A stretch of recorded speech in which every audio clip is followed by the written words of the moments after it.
1945 ခုနှစ်ဒီဇင်ဘာလ9 ရက်နေ့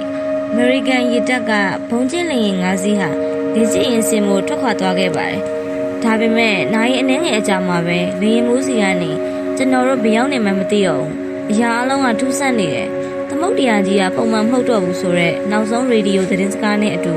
လေယာဉ်5စီးစလုံးနဲ့လေယာဉ်သူရဲ14ယောက်စလုံးအစနောက်မကျန်ပြောက်ကွယ်သွားခဲ့ပါတယ်။သူတို့ကိုတွားရှာတဲ့ကယ်ဆယ်ရေးလေယာဉ်ကြီးပါထပ်ပြီးပျောက်ဆုံးသွားခဲ့ပါတယ်။သူတို့ဘယ်ရောက်သွားတာလဲ။ဒီလိုထူးဆန်းတဲ့ဖြစ်ရပ်တွေရာနဲ့ချီဖြစ်ပွားခဲ့တဲ့နေရာအဲ့ဒါကတော့ကဘာကျော်ဘာမြူတာတရိကန်နယ်မြေပဲဖြစ်ပါတယ် History Hub မြန်မာကနေပြန်လည်ကြိုဆိုပါရစေဒီနေ့ဗီဒီယိုမှာတော့နှစ်ပေါင်းများစွာအတွင်းလူပေါင်းထောင်နဲ့ချီပြီးအသက်ဆုံးရှုံးခဲ့ရတဲ့ကမ္ဘာအနေနဲ့အများဆုံးပင်လယ်ပြင်ဖြစ်တဲ့ဘာမြူတာတရိကန်နယ်မြေရဲ့ဖြည့်ရှင်းမရသေးတဲ့လှုပ်ဝက်ချက်တွေကိုအတူတူလေ့လာကြည့်ကြပါမယ်ဘာမြူတာတရိကန်ဆိုတာမြောက်အတ္တလန္တိတ်သမုဒ္ဒရာတွေကစတူယန်မိုင်9သိန်းကျော်ကျယ်ဝန်းတဲ့ရေပြင်ကြီးဖြစ်ပါတယ်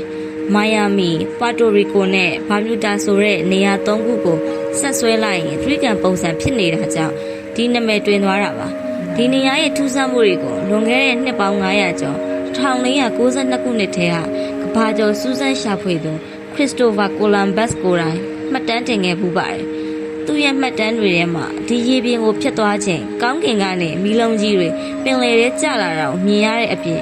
တန်လိုက်အိမ်မြောင်တွေဟာလည်းကမောက်ကမတွေဖြစ်ပြီးအလုံးမလုံးတော့ဘူးလို့ရေးသားခဲ့ပါတယ်။ Flight 19လေယာဉ်တွေပျောက်ဆုံးတာအပြင်တမိုင်းမှာအဆိုးရွားဆုံးဖြစ်ရပ်ကတော့1918ခုနှစ်မှာဖြစ်ပွားခဲ့တာပါ။ American ရေတပ်ရဲ့အေယာမကုန်တင်သင်္ဘောကြီး USS Cyclops ဟာလူပေါင်း309ယောက်မက်ကာနစ်သတ္တုတန်ချိန်1000ကျော်ကိုတင်ဆောင်ပြီးဒီတရိကန်နယ်မြေကိုဖျက်ဆီးချိန်မှာအကူအညီတောင်းတဲ့ SOS ရေဒီယိုလိုင်းတစ်ချက်လေးတောင်မပို့လိုက်နိုင်ပဲ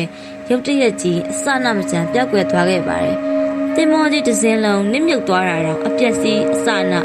စီကွက်ဒါမှမဟုတ်အလောင်းတစ်လောင်းမှပြန်မတွေ့ခဲ့ရပါဘူး။နောက်ထပ်ကုန်တင်သင်္ဘောတွေခရီးသည်တင်လေယာဉ်တွေနဲ့တာမန်ရွက်လှေလေးတွေကအစ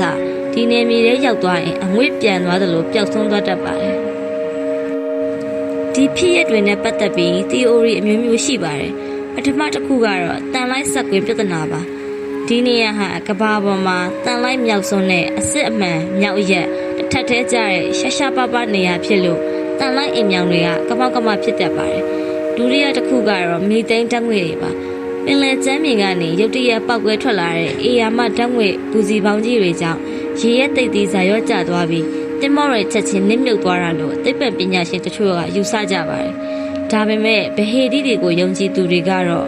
ဒီရေအောက်ကျမ်းမြေမှာကျွန်တော်တို့အရင်ဗီဒီယိုမှာပြောခဲ့တဲ့ပျောက်ဆုံးနေတဲ့အတ္တလန္တိတ်မြို့တော်ကြီးရှိနေပြီးအဲ့ဒီကကျန်ရစ်တဲ့ရှေးဟောင်းနည်းပညာစွမ်းအင်လိုင်းတွေကြောင့်ဒါမှမဟုတ်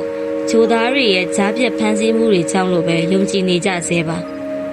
အမှန်တရားကဘာပဲဖြစ်ဖြစ်ဘာမြူတာတရိကန်နယ်မြေဟာယနေ့တိုင်အောင်လူသားတွေအပြည့်အဝနားမလည်နိုင်သေးတဲ့သဘာဝတရားရဲ့ကြောက်မက်ဖွယ်စွမ်းအားတစ်ခုကိုပြသနေစေပါကြည့်ရှုသူတို့ကရောဘာမြူတာတရိကန်ရဲ့လှုပ်ဝက်ချက်ကဘာဖြစ်မယ်လို့ထင်မှလဲသိပ္ပံနေကြဖြစ်ရက်တွေလားသဘာဝလွန်အင်အားစုတွေလားကောမန့်မှာရေးပေးခဲ့ပါအောင်ဒီလိုအကောင်းဆုံးသမိုင်းဝင်မှတ်တမ်းရုပ်ရှင်တွေကိုဆက်လက်ကြည့်ရှုဖို့ History Hub မြန်မာကို Subscribe လုပ်ထားလိုက်ပါနော်ကြည့်ရှုပေးရဲ့အတွက်ကျေးဇူးတင်ပါတယ်